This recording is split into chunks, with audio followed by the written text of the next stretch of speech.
Hello, everyone. My name is Miles, and this is X Rays, where knowledge meets inspiration in the intricate dance of industry evolution. Today, we're all in for a treat because we've invited an extraordinary career transformation and executive leadership coach, board director, investor, two time entrepreneur, and most importantly, a man on a mission to help people break through their own glass ceilings. He's crafted a remarkable career spanning nearly 3 decades across finance, education, and business on 4 continents. He's built his own hedge fund, launched a preschool network in Singapore, and authored Breaking the Glass Ceiling, a book that speaks to the challenges and, yes, the triumphs of forging a purpose driven path. Today, his work centers around empowering high achieving professionals to redefine their potential and step into authentic leadership. Let's get this going with the founder and coach at the Institute for Greatness, Anthony Seth. Hi, Anthony. Welcome to the X Rays community. How are you? I'm great, and thank you for that introduction. You're very much welcome. Well, I know you were deeply established in finance when you decided to step away and start a preschool group in Singapore. That's quite the career pivot. So, what led you to make this bold shift, and how did your background prepare you for such a completely different field? Yeah, thank you for that question. This may sound a little bit odd, but at the time, I actually had a very cushy job, paid well, senior role, hours were decent. And frankly, it was a role that many people wanted. Mhm. But somehow I just was not fulfilled. Every morning I wake up, I look in the mirror, and the person that was looking back at me was just telling me that he wasn't energetic to go to work, mainly because it was due to a lack of purpose and impact. And I just couldn't see myself feeling that way for the next 10 years, especially if I was going to do this for somebody else. And this Mhm. coincided with the birth of my first child. I was visiting a lot of preschools, and the more preschools I visited, I just felt that I couldn't resonate with their philosophy. And I just kept telling myself that, come on, like I can do this better. And so thankfully, I was I've been in the finance industry as a hedge fund manager, private equity investor, and I had been exposed to many different industries, many senior executives and business builders from other industries. I Mhm. was always very curious and asked the question like how they became successful in what they did, and then I would question whether I could do the same. And then also, just related to that is that I think about how I was actually very fortunate to have been laid off at the age of 29 at the depths of the financial crisis, because that already implanted in me early on that if I was in finance, what else would I be doing? Mhm. So that just, yeah, had a lot of light bulbs flashing in my head. And so I decided that it was the right time to leave this cushy job and acquire a preschool as a conduit to raising my child according to my philosophy. And over time, built it into a proper organization and scaled the business. And so that was kind of the journey into how I moved into the preschool space and making that pivot. And during this process, as you asked earlier, is what are some of the skills that I was able to apply from finance? And Mhm. what's interesting is that many industries appear different on the surface, but actually, when you delve into it, there's a lot of overlap. And then that's when we realize that a lot of the skills we have built up is actually highly transferable to other roles in other Mhm. industries.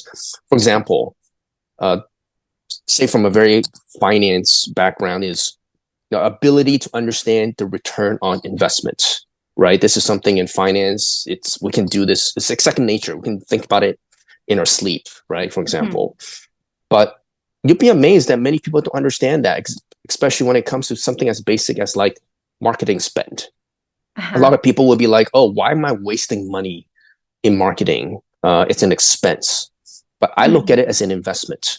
See, True. for every dollar I invest, I could get back more than $1 of revenue, Right. right? If I could do this, I mean, if this is the case, I would be doing this all day long, repeatedly. Mhm. So that's already one very basic concept that I could apply from finance that other people didn't have. Or even something as basic as making very pretty and very, I would say, structured PowerPoint. Mm-hmm. Uh, because it's these types of, I would say, more analytical and logical skills that help me, say, present to parents and convince parents why our school is better than the one next door, for example. So these are more of the tangible skills, but some of the less intangible skills would be, for example, the ability to make very firm decisions. And what I mean by that is, so let's say in finance, like every day as a hedge fund manager, I had to make decisions on what to do with the portfolio, right? Do I buy? Do I sell? How much do I buy? How much do I sell? At what price, etc. So these are things I've been trained to do. And once I make the decision, I move on to the next one. And so when it comes to having to lead an organization, there are often scenarios where we have to make similar decisions. And so like, and a lot of these decisions often are made with limited information, just like in Mm-hmm. financial markets. We can only try to do as much and make decisions based on whatever information we can gather and just have to move on from there. And Right. so as a leader, for example, like I always think about during COVID lockdown. I remember very clearly this was February, March of the year of COVID. Uh-huh. And then we had to decide on what to do during COVID. And honestly, like nobody knew what was going to happen. And Mm-hmm. all I did was I could only make a decision based on what was happening at the time, based on all the information. And I Right. remember I had to make an announcement to the team.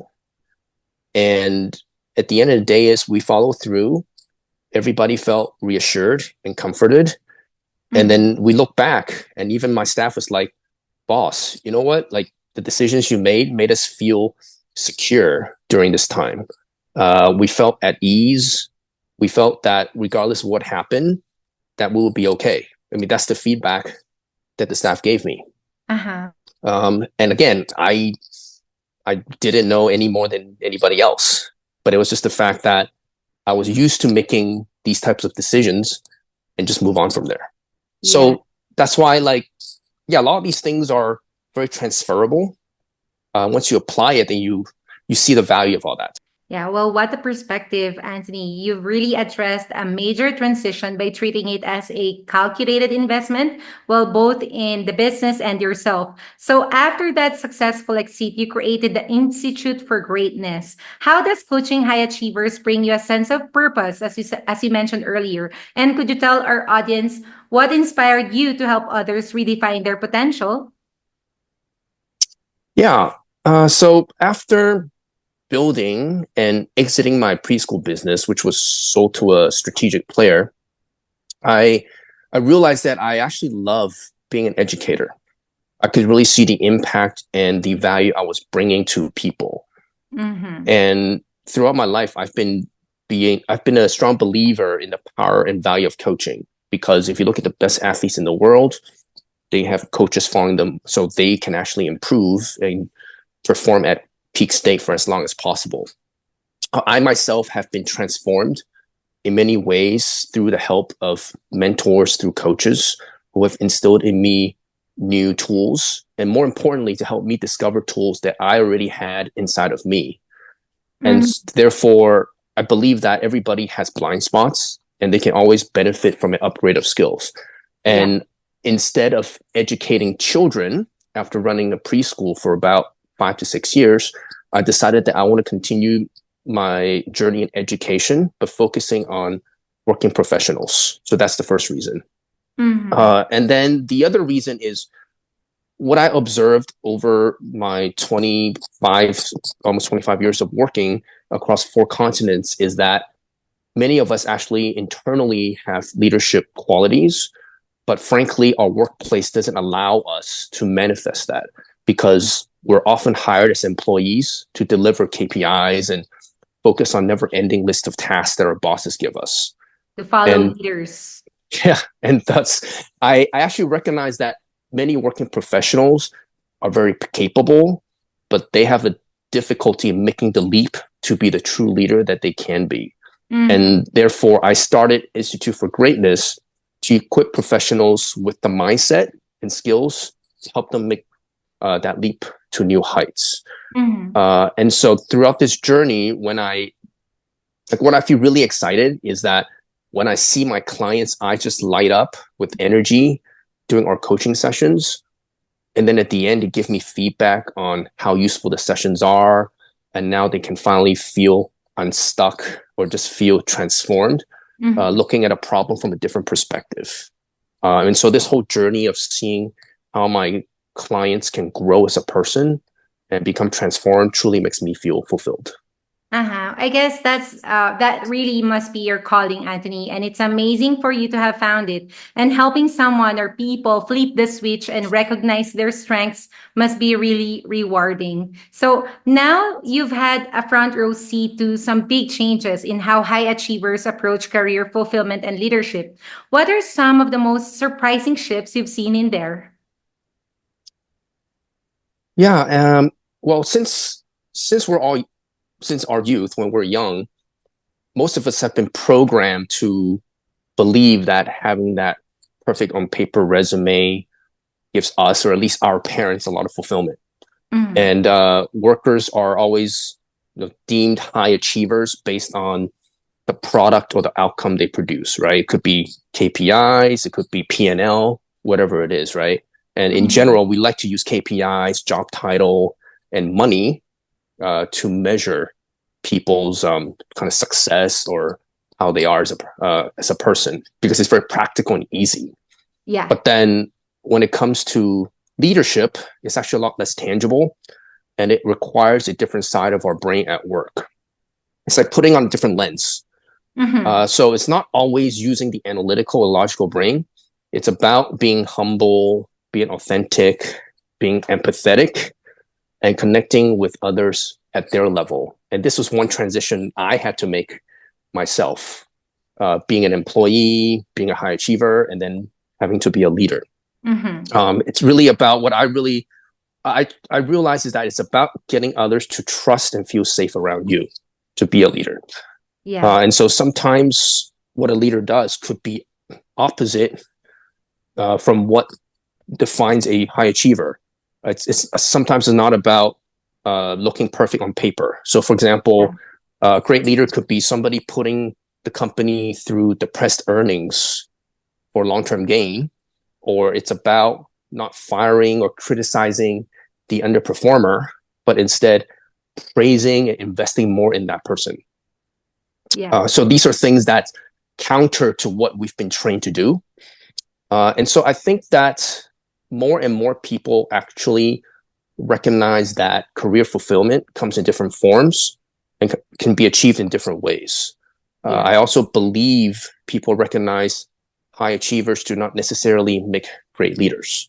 Mm-hmm. And there are more coaches and people like me who have witnessed this firsthand, and our stories are now easily accessible via the internet. So that's a good thing. But at the same time, the prevalent of social media has made us just want to look perfect on paper or look Yeah. perfect on photos because of the person next to us appears to look flawless. Therefore, I Mm-hmm. think it's a constant struggle and balancing act between kind of what people want and they know a leader needs to uh, leader requires versus what they're truly uh, able to do. So it's a tough struggle, but that's where I Mm-hmm. come in as a coach to help them find that balance and make that breakthrough. That's true. It's as if we're torn between achieving success and actually leading well, right? That's correct. Now, moving on to your book, Anthony, Breaking the Glass Ceiling, it highlights the importance of taking calculated risk. For someone on the brink of a major career pivot or leap, what advice would you give them to help them get past the fear factor and encourage them to embrace change? Yeah, that's a great question. I get asked that a lot. I think a lot of it kind of ties into how do you get out of your comfort zone and Mm-hmm. embrace change in general. And I mean, what I appreciate is that as humans, we're a very highly adaptable species, but humans are also programmed to avoid change because it's uncomfortable, right? But that's Mm-hmm. just how we've evolved through tens of thousands of years. And I'm also very thankful you used the word calculated in front of risk Yeah. because it's very different from just say risk. Mm-hmm. For me is I appreciate the fact that I ran a preschool because I can see how humans perceive risk starting at a very young age. To give you an example, I look at a 5-year-old starting rock climbing, the very first lesson. He was standing next to the wall and didn't have any safety gear. He just Mm-hmm. stood there with a very confused look and probably thinking like what, you expect me to just climb on this thing and fall? So Yeah. even like a 5-year-old can start to process the concept of risk. And Mm-hmm. then once the instructor puts on the safety gear, you can tell immediately he feels less anxious. He's trying to touch the wall and start to kind of look around. Mm-hmm. And then, yeah, but he's still afraid to climb because he's never done it. Mm-hmm. But you can tell he's starting to calculate now, okay, what is the risk with this safety gear? Uh-huh. What could And then, happen? yeah, what could happen to him, right? With Mm-hmm. the safety gear. But then now you see other kids around him start to climb, and then they're enjoying the process. Mm-hmm. And then you see this child now starting willing to start at least try to climb Climbing up. like everybody else. So there's still risk, but now you can see that this child has processed and start to calculate that the risk is lower than before because there are examples to follow. So the interesting thing is it's the exact same exercise. Everybody is still climbing the same wall, and for this child, it's still the same wall from the very beginning to now. Mm-hmm. But because now they're at a different stage of their journey in perceiving this risk or in calculating this risk, then it leads to a different action, right? Mm-hmm. So I think the whole point to me is calculated risk is just really based on familiarity, right? If you're Mm-hmm. familiar with something, it naturally becomes less risky. True. And that's why I always just tell people if you want to break out of that comfort zone, as you said, try to do something different, could be different career, etc. I would say just diligently study those who have done it Mm-hmm. and follow their paths. Because honestly, a lot of what other people have done, it's not innovative. It's not like we're trying to invent something, but Mm-hmm. it's more and more people look at others people's examples and then they just feel more familiar. And so it becomes more natural for them to get out of the comfort zone. And you'd be surprised actually how many of these people who we deem are successful or made some pivot actually share many common attributes. Mm-hmm. So therefore, I think the more something is familiar to you, the easier it is to calculate that risk and embrace fear. Right. And it feels a bit less daunting when you've seen someone else succeed on that same wall. And throughout your own journey, I'm sure you're facing a lot of challenges, Anthony. What's one mindset or principle you consistently hold on to when encountering something totally unfamiliar?